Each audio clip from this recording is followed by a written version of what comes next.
Atomic model का लिखे the atom suggested, Thomson suggested, Thomson atomic model की बात कर रहे हैं। थॉमसन सजेस्ट किए कि एटम्स जो है as a shape of solid sphere, कैसा शेप का है?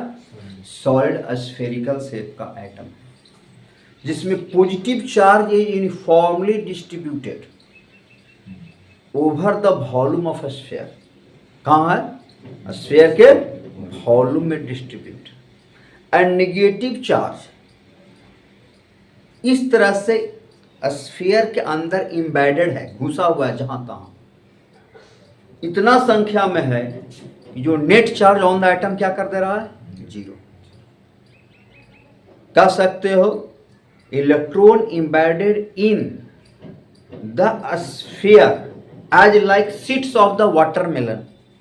तरबूज में जिस तरह से बीचा जो है घुसा रहता है जहां तहां नहीं रहता है, तरबूजा में रेड पार्ट रहता है, ब्लैक वाला रहता है, ब्लैक रहता है उसका बीज रहता है।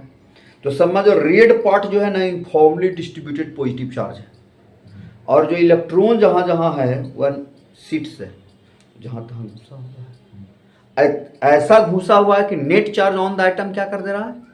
जीरो कर रहा है। ये है थॉमसन एटॉमिक मॉडल। समझ गया? तो वही लिखा है Thomson suggested the atom is positive charge solid sphere. कैसा है? Solid sphere.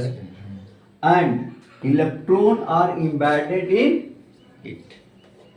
उसमें क्या है? इलेक्ट्रॉन घुसा हुआ है इन सफिशिएंट नंबर, एक सफिशिएंट नंबर में घुसा हुआ है, so as make atom electrically neutral. Atom क्या बना दे रहा है?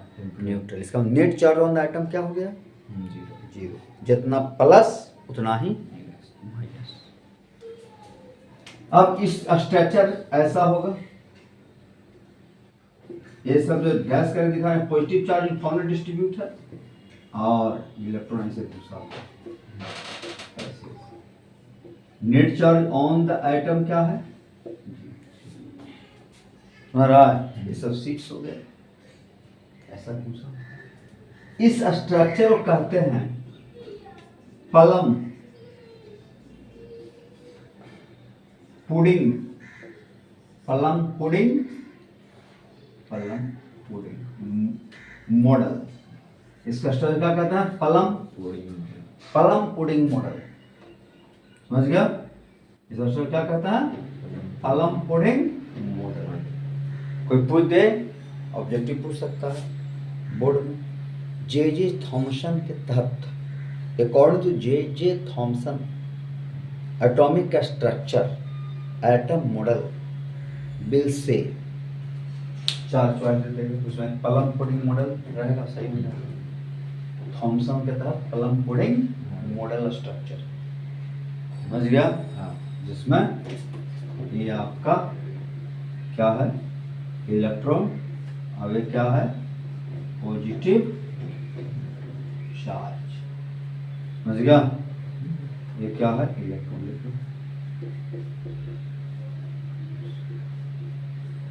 समझ चलिए, रदरफोर्ड न्यूक्लियर एटॉमिक मॉडल क्या है? रदरफोर्ड साहब जो हैं इस पर एक्सपेरिमेंट किए। एक्सपेरिमेंट में क्या लिए? एक गोल्ड फॉइल लिया। गोल्ड फॉइल का मतलब हुआ कि गोल्ड का एक पतला सा लेयर।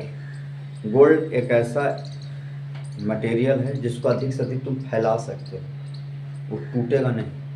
अदर मेटल को अगर फैलाओगे ना तो टूट जाएगा। इसको ज़्यादा तानोगे तो क्या होगा? फट जाएगा। जैसे पेपर को ज़्यादा तानोगे फट जाएगा, रबर को ज़्यादा तानोगे फट जाएगा। फिर ऐसे गोल्ड को ज़्यादा तानोगे तो फटेगा नहीं। तो इसमें गोल्ड फॉइल लिया और उस पर अल्फा पार्टिकल को क्या किया? इंसिडेंट कराया। तो देखा गया कि ऑलमोस्ट अल्फा पार्टिकल जो है वह क्या करता है? सीधा पार कर जाता है। ऑलमोस्ट माने ज़्यादातर। उसमें से कुछ अल्फा पार्टिकल है वह जो है बड़ा एंगल से डिविएट करता है। समझ गया? और 8000 में एक ऐसे भी अल्फा पार्टिकल, 8 से 10,000 की संख्या में एक ऐसे भी अल्फा पार्टिकल है जो जिस पाथ पर चला है उसी पाथ पर क्या हो गया, लौट गया। समझ गया? एक कौन क्या है, रदरफोर्ड ने ऑब्जर्व किया एक्सपेरिमेंट के ड्यूरेशन में। समझ गया? जैसे मान लो गोल्ड फॉयल का एक एटम देते हैं, एक भी गोल्ड फॉयल एक एटम गोल्ड का है ना, ये उसका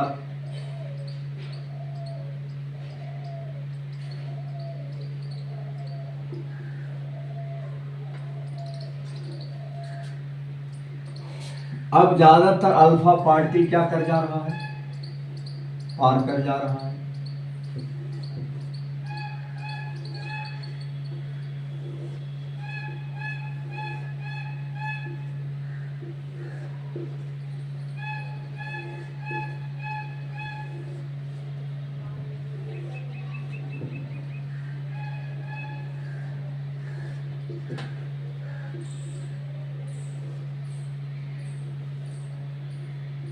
एक अल्फा पार्टिकल जिस पाथ पर चला उसी पाथ पर क्या कर गया,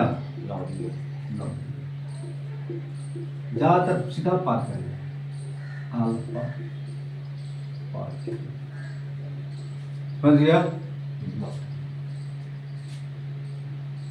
alpha particle as incident on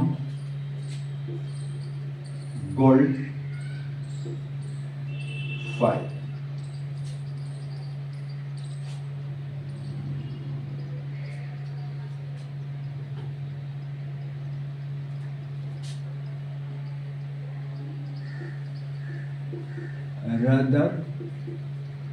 Rutherford's experiment.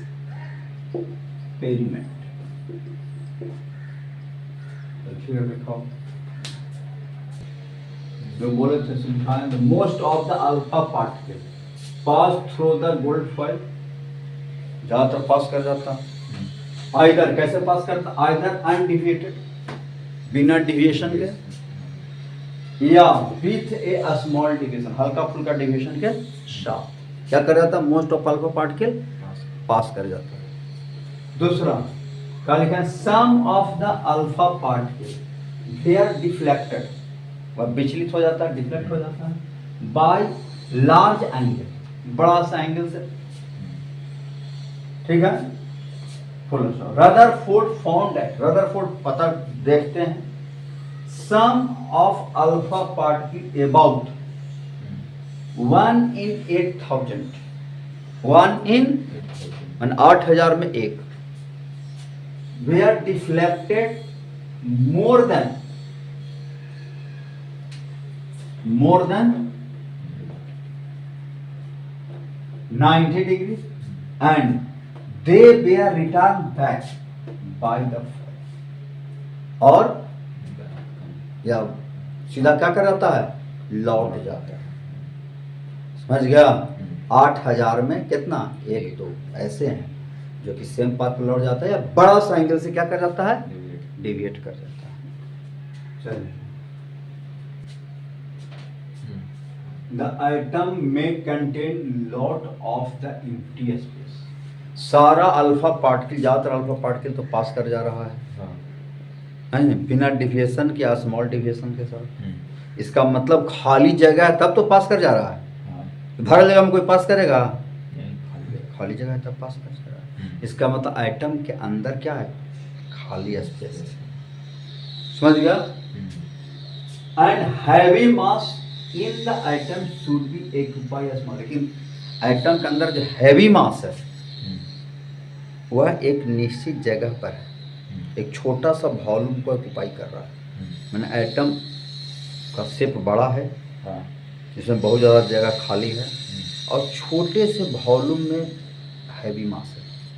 उसी हैवी मास को जाके आगे कहा गया न्यूक्लियस, जहाँ एटम का ऑलमोस्ट मास कंसंट्रेट रहता है। समझ गया? अकॉर्डिंग टू दिस मॉडल, ऊपर वाले मॉडल को, अकॉर्डिंग टू ऐसा जो मॉडल है, this model the item contain positive charge tiny part के, पॉजिटिव चार्ज टेनी मतलब छोटा, बहुत छोटा, tiny part at its centre, small volume है ना भाई, का लिखा है very heavy mass in item should be occupied very small volume, वही स्मॉल वॉल्यूम तुम्हारा टेनी पार्ट के, पॉजिटिव चार्ज टेनी पार्ट के, समझ गया, स्मॉल मास जो है ना कंसंट्रेट है स्मॉल वॉल्यूम में, वही टेनी पार्ट के इन इट्स सेंटर, एटम कहाँ पर है, सेंटर पर है, called the nucleus, called the nucleus of the atom, क्या कहलाएगा वह, न्यूक्लियस कहलाएगा।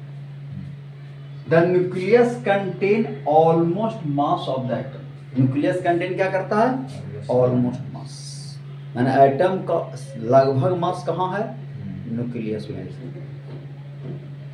बता रहा है।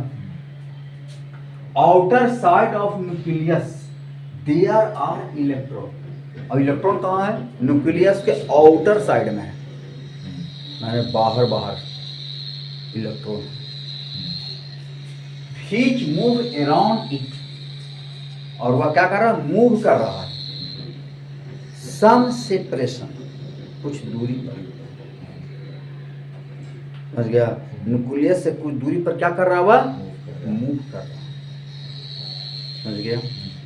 तो ये है न्यूक्लियस का स्ट्रक्चर, अब फिगर बनाते हैं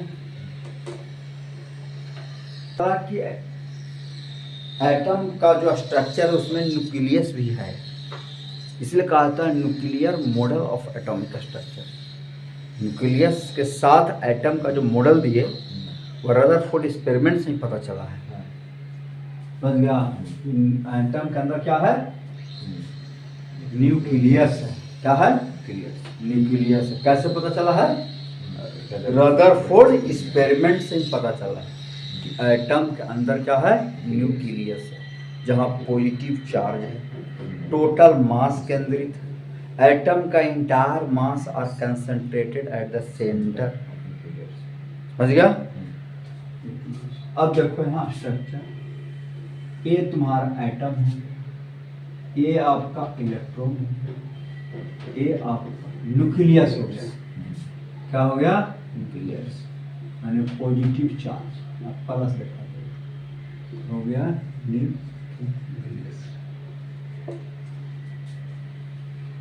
अब ये हो गया इलेक्ट्रॉन,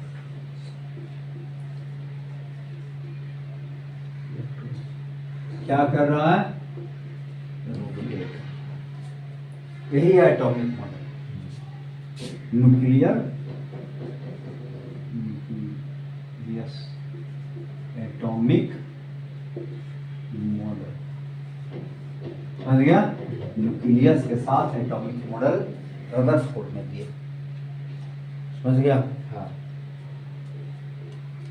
लेकिन रदरफोर्ड का कहना था कि इलेक्ट्रॉन जो घूमता है ना तो कुछ ना कुछ एनर्जी को लॉस कर रहा है, this is the drawback of Rutherford, समझ गया, वो घूमते रहता है और एनर्जी क्या करता रहता है, रेडिएशन के फॉर्म में लॉस करता है, जिससे इसका सर्कुलर जो ऑर्बिट बनता है वह सर्कुलर ऑर्बिट छोटा होता चला जाता है, और एक समय न्यूक्लियस, इलेक्ट्रॉन जो है न्यूक्लियस से टकरा जाता है, जबकि ऐसा होता नहीं। तो अगर हम पूछा जाए कि इलेक्ट्रॉन का पाथ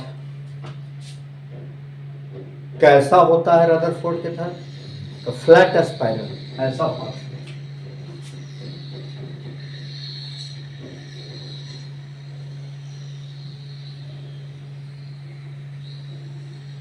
इलेक्ट्रॉन है और एक घूम रहा,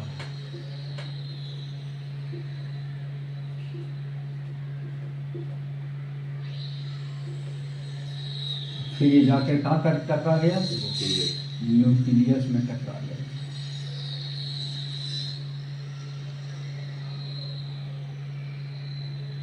पॉजिटिव चार्ज है, यहाँ आके टकरा गया, जबकि ऐसा होता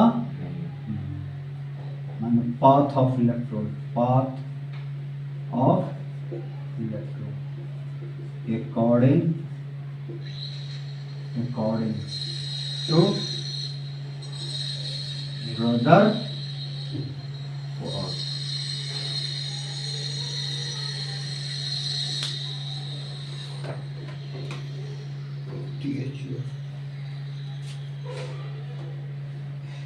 Rutherford ये कैसा पाथ है? स्पाइरल।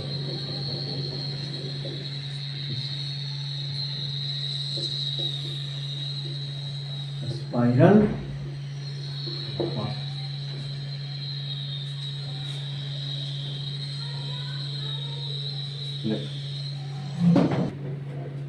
बोर्स मॉडल मेन यहीं से हम लोग को स्टडी करना है। बोर्स मॉडल से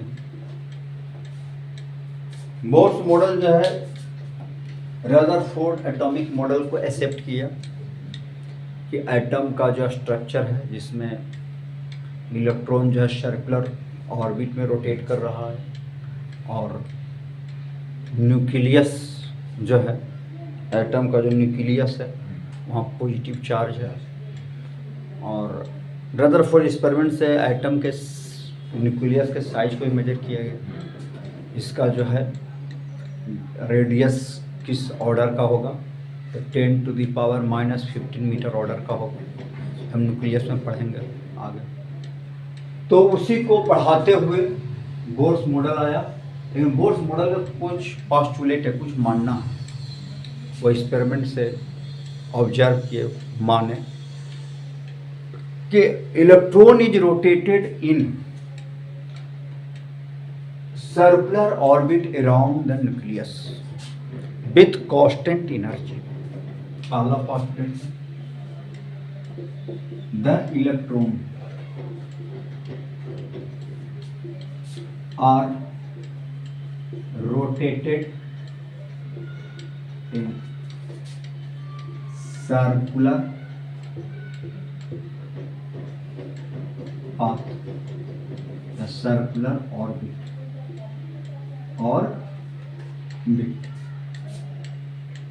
around the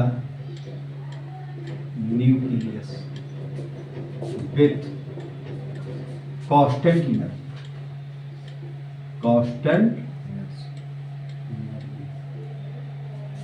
due to this this orbit is called a stationary orbit,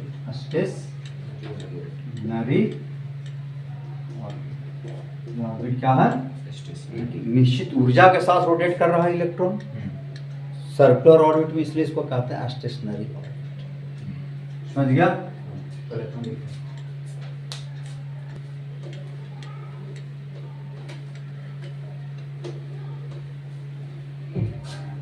angular momentum of electron,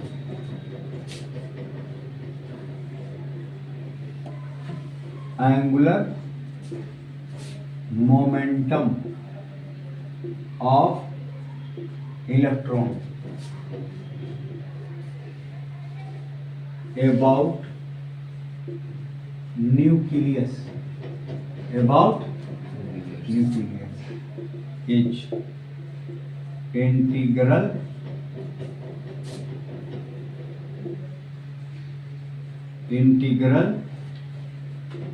multiple of h upon 2 pi. It is quantization of angle, quantization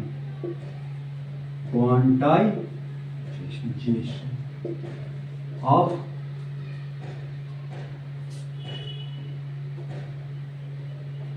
angular momentum, quantization of angle, it is called quantization of angular momentum of electron about nucleus। मतलब इसको क्या कहता है? It is quantization of angular momentum of electron about nucleus. समझ गया? That is angular momentum of electron in nth orbit. n मतलब angular momentum in nth orbit. Angular momentum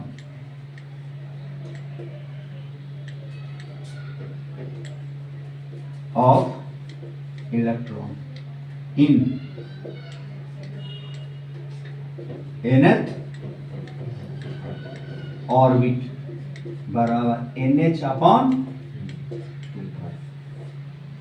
n बराबर 1 मतलब फर्स्ट ऑर्बिट में एंगुलर मोमेंटम h अपन पूछ दे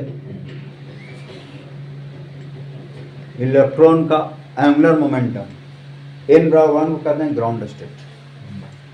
समझ गया?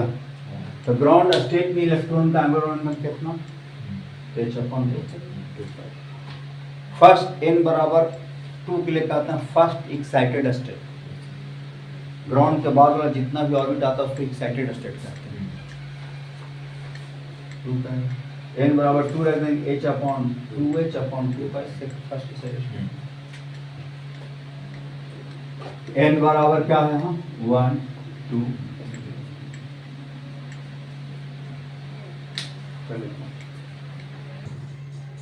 तीसरा है m particular orbit total energy of electron is constant। इसका मतलब है in stationary orbit electron energy is fixed but electron jump from one orbit to another orbit then lower से अगर हायर में जाता है एक ऑर्बिट दूसरे ऑर्बिट में जाने का मतलब क्या है? लोअर से हायर या हायर से लोअर। तो ऐसे केस में इलेक्ट्रॉन एनर्जी को गेन करेगा आइदर लॉस करेगा but particular orbit total energy of electron is fixed. समझ गया?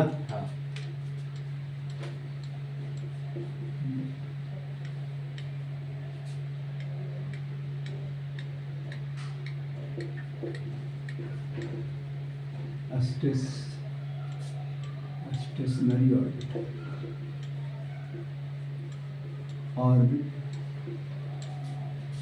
energy of electron is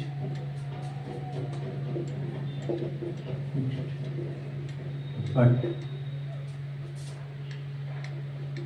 energy of electron is change from electron is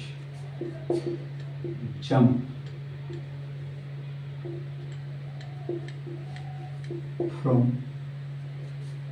one orbit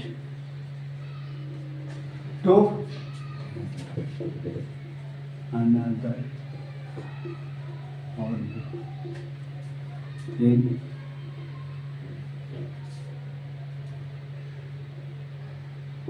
form of radiation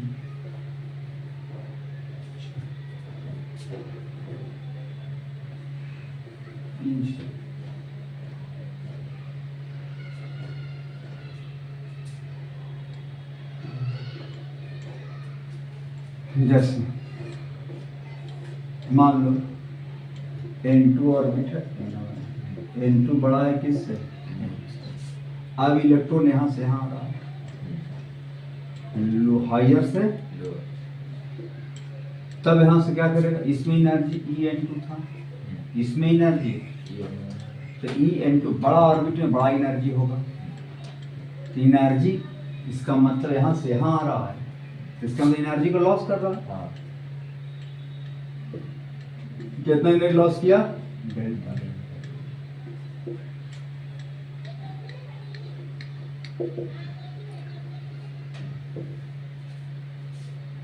equal to loss of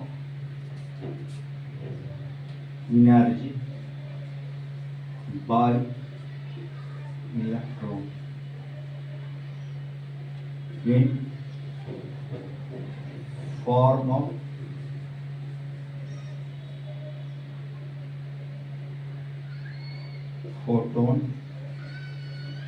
radiation, किस term में? Photon radiation. अब इसको कहते हैं, यहाँ से यहाँ जब इलेक्ट्रॉन आते हैं इसको कहते हैं ट्रांजिशन। इलेक्ट्रॉन में क्या हो रहा है? ट्रांजिशन हो रहा है, ट्रांजिशन। और लोअर से हायर में जाएगा तो एक्साइटेशन। समझ गया? हियर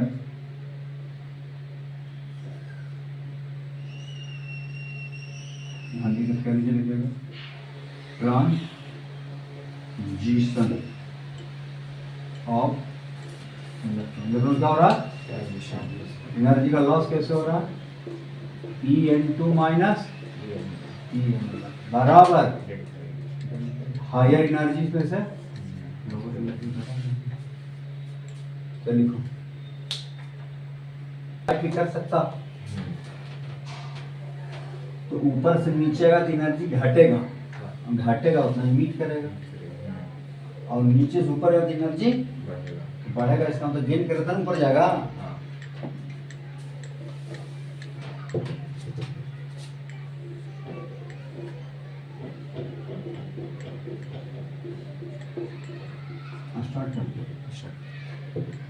अब यहाँ से इलेक्ट्रॉन कहाँ जा रहा है? तो बाहर से एनर्जी क्या किया?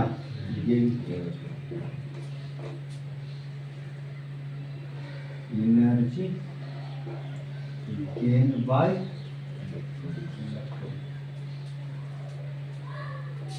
इन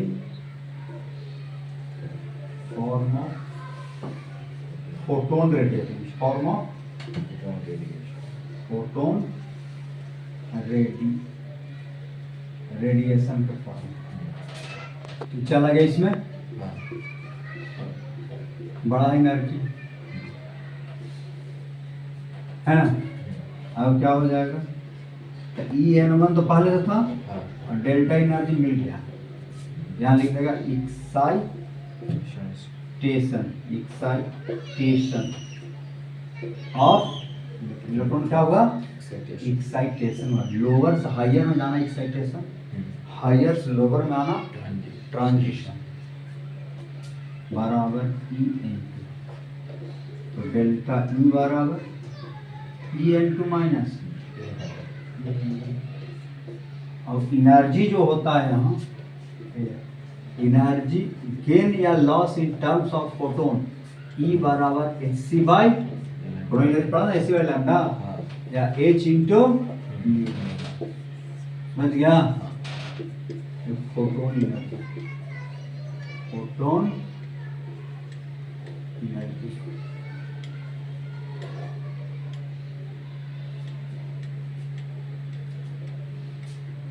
photon radiation, radiation energy, photon radiation. समझ गया? ये आपका लिखा radius velocity and energy of electron for hydrogen atom या हाइड्रोजन लाइक आयंस, जैसे helium plus, lithium plus etc। Bohr's के तहत वैसे एटम और आयंस का रेडियस, वेलोसिटी और एनर्जी इलेक्ट्रॉन का फाइंड किया गया, जिसमें क्या हो? एक इलेक्ट्रॉन। क्या हो? एक इलेक्ट्रॉन। जैसे हाइड्रोजन, एक इलेक्ट्रॉन एक प्रोटॉन। समझ गया? हीलियम, हीलियम प्लस कर देंगे तो उसके बाद 2 इलेक्ट्रॉन 2 प्रोटॉन था। हीलियम प्लस कर दिया, 1 इलेक्ट्रॉन बाहर कर दिया, 1 इलेक्ट्रॉन में बचा। लिथियम प्लस प्लस, लिथियम के पास 3 इलेक्ट्रॉन है, 3 प्रोटॉन, 2 इलेक्ट्रॉन बाहर कर दो, 1 इलेक्ट्रॉन बचा, तो लिथियम प्लस प्लस हो। तो वैसे एटम्स का, आयंस का तुम क्या रेडियस फाइंड कर सकते हो, पर्टिकुलर ऑर्बिट में वेलोसिटी फाइंड कर सकते हो, एनर्जी फाइंड कर सकते हो। सब बता रहा है। हाँ। कैसे फाइंड करेंगे? ये तुम्हारा हो गया आइटम, सेंटर में मान लो पॉजिटिव चार्ज, न्यूक्लियस, ये है तुम्हारा इलेक्ट्रॉन, है ना। ये है कौन सा orbit? nth orbit, nth orbit. इस ऑर्बिट में इलेक्ट्रॉन का गति है vn और रेडियस है rn, है ना। इलेक्ट्रॉन का करना vn इक्वल टू हो गया velocity of electron, velocity of electron in nth और rn equal to radius of orbit, nth और radius of nth orbit, m equal to mass of n लिखा तनी को लिखना नीचे में, ये समझा। r बड़े को n तनी को लिखना, मास ऑफ इलेक्ट्रॉन, z हो गया atomic number of atom, hydrogen है तो z बराबर हो जाएगा, ठीक है। अब सब समझ ही रहा है, चलिए तो n बराबर हो गया nth नंबर ऑफ ऑर्बिट। तो फिगर में जितना पॉजिटिव चार्ज नेगेटिव चार्ज है तो क्या करेगा? इलेक्ट्रोस्टैटिक फोर्स, फॉर्मूला का था दो चार्ज पीछे लगने वाला फोर्स था, resultant force toward the centre होगा मास गुना centripetal acceleration from Newton second law, Newton second का हुआ है दो चार्ज में लगने वाला फोर्स, इलेक्ट्रोस्टैटिक फोर्स हाँ के क्यू बाई आर एस के क्यू क्यू क्यू क्यू दो चार्ज के बीच में लगने वाला फोर्स Q1 Q2 हाँ के Q1 Q2 by are square by are square हो जाएगा, तो आर एन स्क्वायर हो जाएगा, एम सेंट्रीपिटल एक्सेलरेशन सर्किल घूम रहा है ना, हाँ V square by R N, बस में भेज करो यार, हाँ। ज़्यादा है। हाँ के का वैल्यू रख दो j D square 4 pi epsilon naught r बराबर एम से भागा देते हैं इसे और गुना कर दिया इसको, कोई दिक्कत नहीं। अब दूसरा equation angular momentum, momentum of electron about nucleus क्या होगा?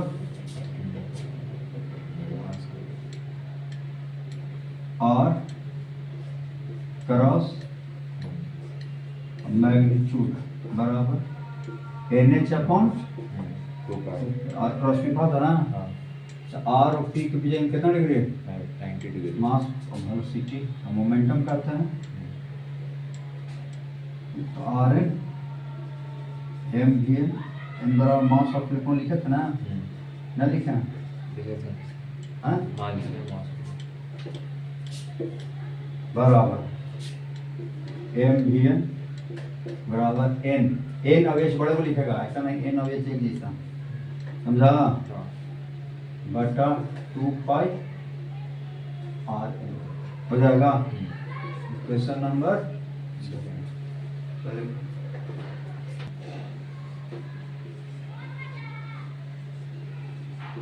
बी क्या होगा?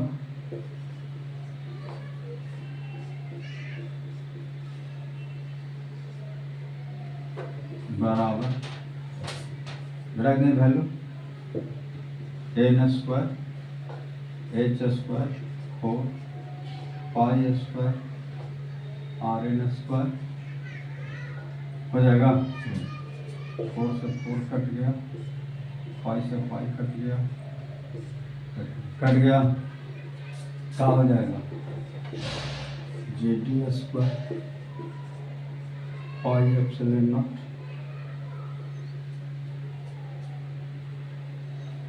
पाई कटेगा ना, हाँ एप्सिलॉन नॉट बराबर n square H square pi are n हो जाएगा। अब आर एन बराबर क्या हो जाएगा एन स्क्वायर एच स्क्वायर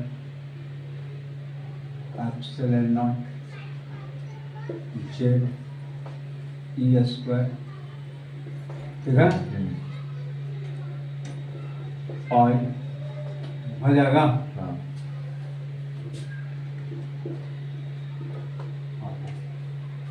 हो जाएगा। अब इसको हटाओ, पहले लिखो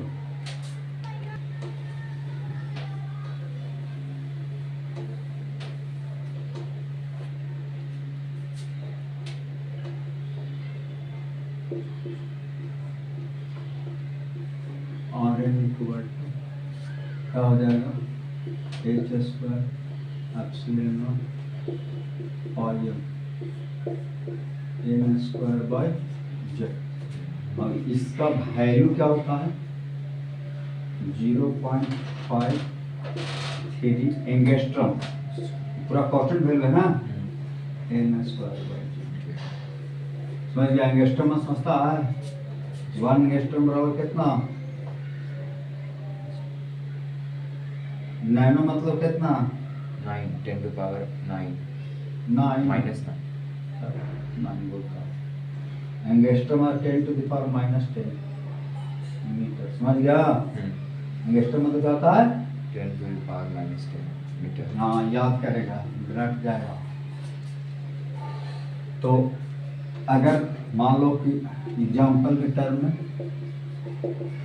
फॉर हाइड्रोजन एटम जेड बराबर कितना 1, एन बराबर कितना 1, तो रेडियस क्या होगा 0.53 एंगस्ट्रॉम। एन बराबर 1 को कहते हैं, बताएंगे आगे एन बराबर 1 क्या कहते हैं, तब तो एन बराबर 1 को ग्राउंड स्टेट, कौन सा स्टेट, ग्राउंड स्टेट। कुछ याद रखना पड़ता है एन बराबर याद रखो ग्राउंड स्टेट, इसका वजह तो बताएंगे। इस सॉलिड में इलेक्ट्रॉन के पास सबसे कम एनर्जी होता है उसको ग्राउंड स्टेट कहते हैं। समझ गया, ग्राउंड पर तुम रहेगा तो तुम्हारे पास एनर्जी क्या होगा ग्रेविटेशनल सबसे कम, ऊपर जाएगा तो नहीं एनर्जी बढ़ेगा। ग्राउंड स्टेट में सबसे कम एनर्जी रखता है, इसलिए इसका नाम है ग्राउंड स्टेट। अब एन बराबर अगर 2 कर दें कहते हैं फर्स्ट, एन के बाद जितना भी नंबर आता है उसको एक्साइटेड कहते हैं, फर्स्ट एक्साइटेड एक्साइटेड। तो फर्स्ट एक्साइटेड स्टेट में पूरे हाइड्रोजन एटम्स का रेडियस कितना होगा, इसको R0 कर दो, इसको R1, फर्स्ट इसे R1 क्या होगा 0.53 एंगस्ट्रॉम तो होगा इंटू 2 दूनी का 4 गुना हो जाएगा, क्या होगा 36 12 5 का 20 है 21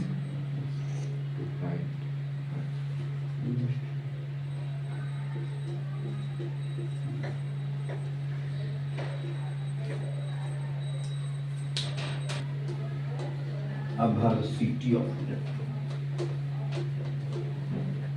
याद रहा तो फार्मूला 0.5 से सब लिख दिए बच्चे कर रहे याद रखिए।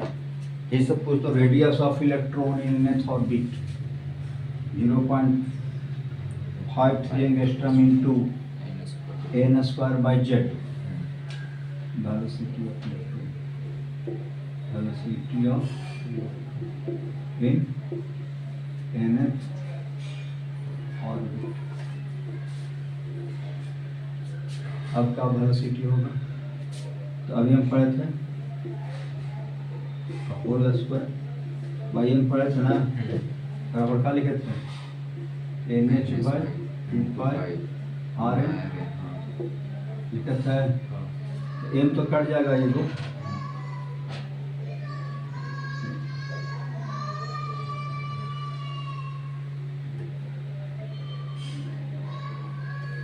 ऐसे लिखो एन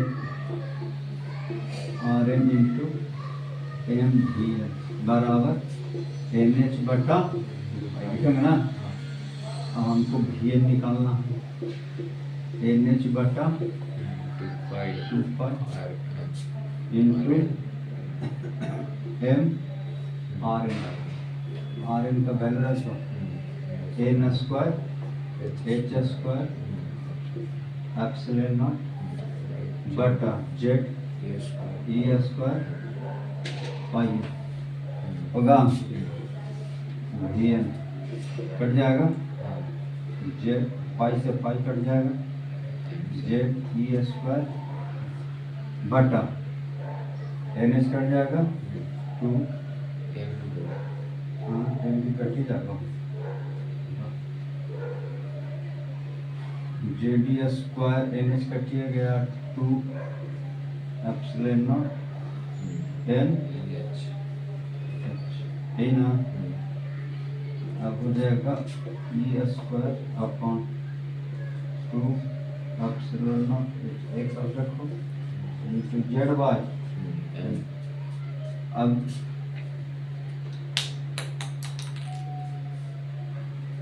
लिख दो वैल्यू देखो या 10 to the power 6 मीटर पर second into Z Y of electron in one revolution.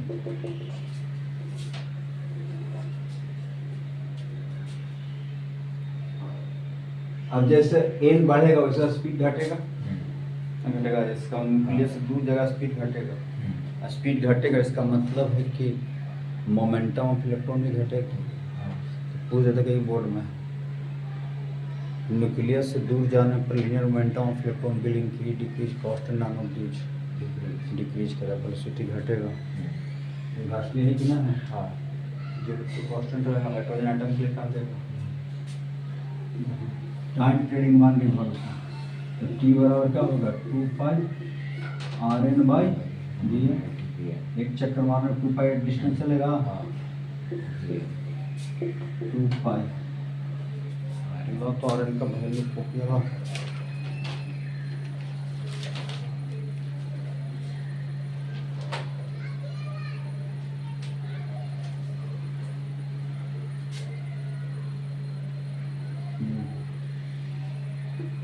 h square epsilon naught n square pi e square m बटा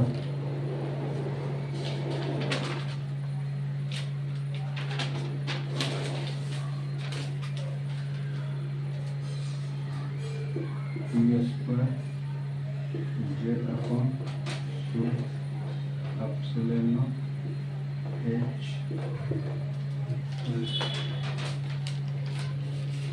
का होगा, कटेगा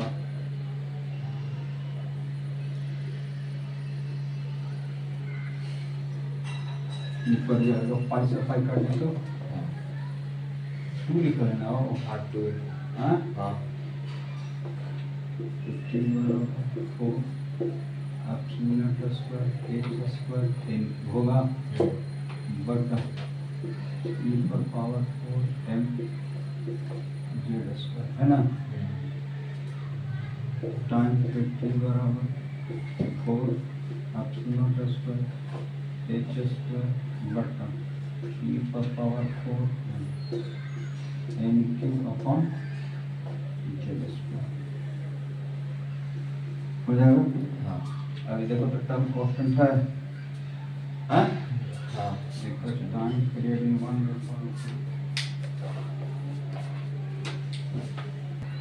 t बराबर 1.6 गुना 10 to the power minus 16 second होगा, ठीक है, into N Q by Z,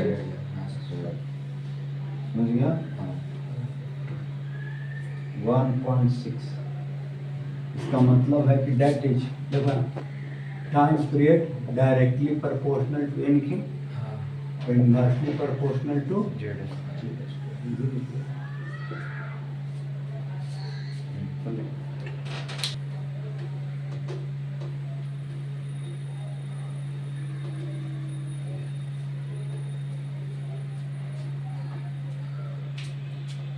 kinetic energy of electron in nth orbit, समझ गया, क्या होगा, kinetic energy of electron बराबर हाफ m n स्क्वायर होगा, हाँ जी एन कितना लग दो,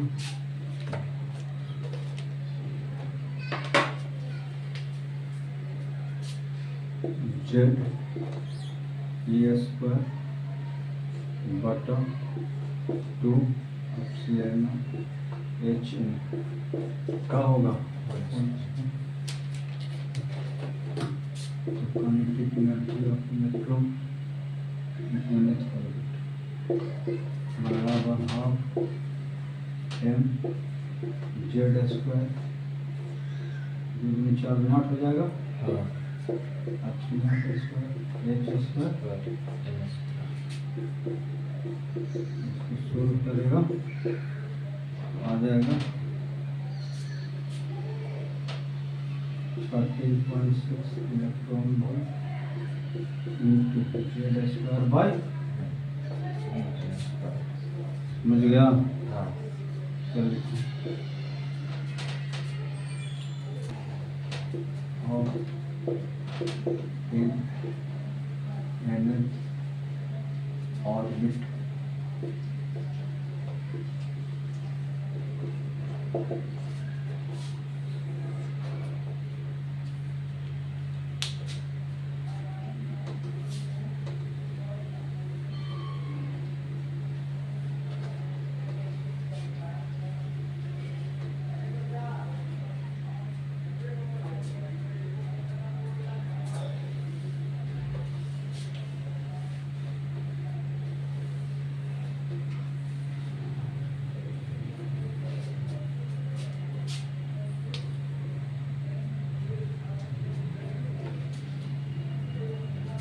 पोटेंशियल एनर्जी ऑफ इलेक्ट्रॉन क्या होगा, पोटेंशियल दो चार्ज के बीच पढ़ रहे हैं फार्मूला याद है, वो दो चार्ज के बीच का पोटेंशियल एनर्जी का फार्मूला, का तो फार्मूला दोनों के बीच का दूरी याद है,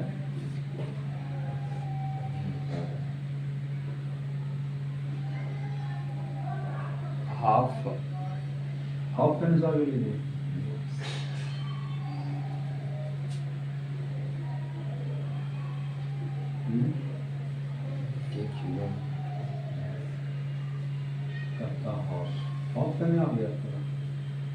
फोर्स का होता है k q one q two by are square, potential energy का formula k q one q two by are,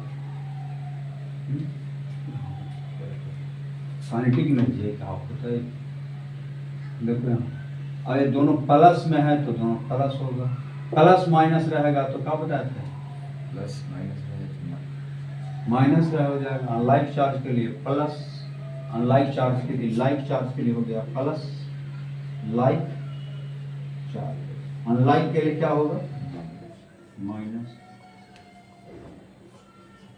copy में पीछे वाला पढ़ल क्या रखा है, फार्मूला देखता कुछ से नोट कर फार्मूला, थोड़ा कभी करंट का देख लो, कभी इलेक्ट्रोस्टैट देख लो, कभी जो पढ़ रहा है उसको देख लो, बदल बदल के देखते रहो एवरीडे कुछ ना कुछ, आधा घंटा एक घंटा, तब नहीं याद रहेगा के Q1 Q2 by r k 4 pi epsilon naught z e गुना e by potential energy in nth orbit minus z E square upon 4 pi epsilon naught into r n. यार लिख लें हाल लॉस सिंबल लिख लो।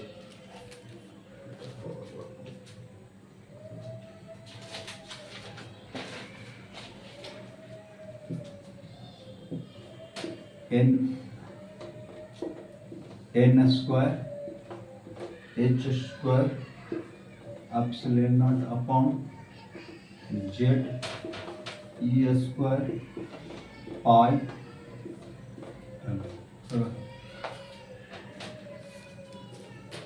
पाई से पाई कट गया potential z square e पर power 4 m upon 4 epsilon naught square n square potential energy बराबर माइनस देखो दो से ऊपर नीचे गुना कर दे दो जेड स्क्वायर ई पर पावर 4 बट्टा 8 एप्सिलॉन नॉट देखो काइनेटिक एनर्जी के बराबर है एन स्क्वायर इतना वैल्यू है काइनेटिक बराबर है मिलाओ कर दे -2 पोटेंशियल काइनेटिक देखो तो इतना है काइनेटिक एनर्जी लिखा तब इसका पोटेंशियल एनर्जी जो होता है काइनेटिक एनर्जी का होता है दुगना होता है विथ निगेटिव साइन। चलिए कितना फॉर्मूला लिख लेना साइड में एनर्जी अगर खाली पूछता -2 into 13.6 electron volt into Z square by N square होता है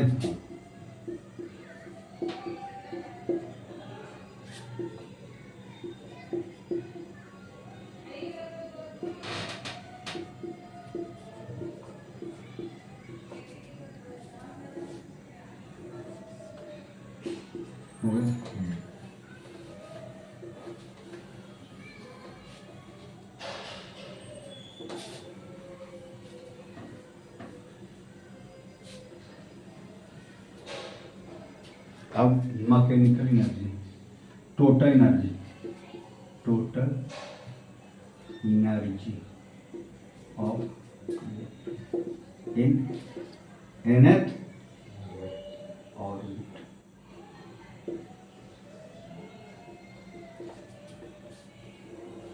क्या होगा En बराबर kinetic unit orbit potential energy kinetic energy potential energy का तो 2 टाइम्स होता है किसका kinetic energy kinetic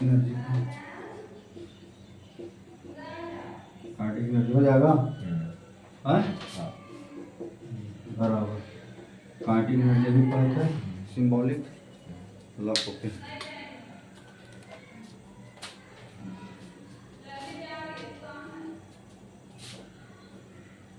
Z square e पर power 4 8 epsilon naught square n square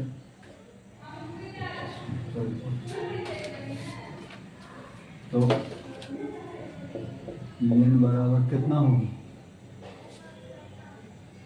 e पर power 4 m 8 epsilon naught square H square common आ जाएगा minus n के साथ into Z square bye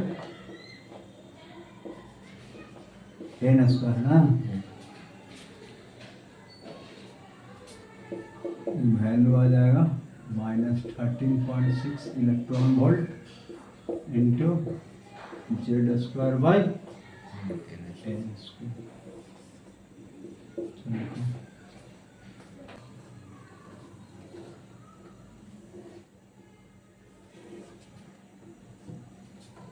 n बराबर 1, n बराबर 2, n बराबर 3, n बराबर 4 और n बराबर का हो गया इन्फिनिटी। इसमें इलेक्ट्रॉन का मिनिमम एनर्जी होता है, किसके लिख रहा है? फॉर हाइड्रोजन आइटम के लिए लिख रहा है, हाइड्रोजन आइटम। तो देन तो जेड तो 1 हो गया तो तुम्हारा। अब n बराबर 1 रखो, तो इसमें इलेक्ट्रॉन का मिनिमम एनर्जी होता है। क्या होता है? Minimum energy. मिनिमम एनर्जी कितना? Z1N1 -13.6 electron. इसी चलते मिनिमम एनर्जी वाले को कहते हैं ग्राउंड स्टेट। क्या कहते हैं? Ground state. Minimum energy level. कोई पूछे इलेक्ट्रॉन का सबसे कम एनर्जी कहाँ होता है? तो यार कौन सा ऑर्बिट? Ground state. समझ गया? अब n बराबर 2, तब एनर्जी कितना हो जाएगा? n बराबर 2 रखेगा तो माइनस 27, n बराबर 2 रखेगा 27 आ जाएगा। n ऊपर है कि नीचे है? तब Z1N2 4 से भागा जाएगा 3.4 इलेक्ट्रॉन वह माइनस में घटना का मतलब क्या होता है? बढ़ना। E1 हो गया। अब E2 सेकंड इसको कहेंगे n बराबर 2 को। ग्राउंड के बाद वाला कहते हैं एक्साइटेड स्टेट। क्या कहते हैं? Excited state. एक n बराबर 2 माने फर्स्ट एक्साइटेड। देखो n बराबर 3 कहेंगे, समझ गया? तो उकरा से एक कम एक्साइटेड होगा। n बराबर 3 सेकंड, n बराबर 4 थर्ड। माने जितना n का वैल्यू हो उससे कम एक्साइटेड नंबर होगा, एक कम। n बराबर 5 फोर्थ एक्साइटेड, n बराबर 6 फिफ्थ एक्साइटेड, n बराबर 7 सिक्स्थ एक्साइटेड। समझ दिमाग में आया? अनएक्साइटेड जो वैल्यू होता है n का जो वैल्यू होगा उससे एक कम होगा। जैसे कह देगा सेकंड एक्साइटेड स्टेट, इसका मतलब n बराबर 3। फोर्थ एक्साइटेड स्टेट बराबर n बराबर 5। इसका मतलब n को एक ज्यादा रखेंगे था ना, नीचे एक्साइटेड आएगा। n बराबर सेकंड, n बराबर 2 फर्स्ट एक्साइटेड, n बराबर 3 सेकंड एक्साइटेड, n बराबर 4 थर्ड एक्साइटेड। और n बराबर इन्फिनिटी इसको कहते हैं आयोनाइजेशन स्टेट। कौन सा स्टेट? Ionisation state. समझ गया? इसमें इलेक्ट्रॉन का एनर्जी सबसे ज्यादा होता है। कहाँ होता है? सबसे ज्यादा। n बराबर जब इन्फिनिटी रखते हैं वैल्यू 0 हो जाएगा। यानी इलेक्ट्रॉन का एनर्जी सबसे ज्यादा कहाँ? Ionization state. कितना? 0 के बराबर। सेकंड एक्साइटेड n बराबर 3, तो जब 3 से भागा देंगे माइनस 3 3 9, 3 से 3 चौका 12 ना। पहले 4 से भाग दिया ना हो। हाँ 9 होगा ना, 9 से भाग 9 ना, 9 2 9 का 9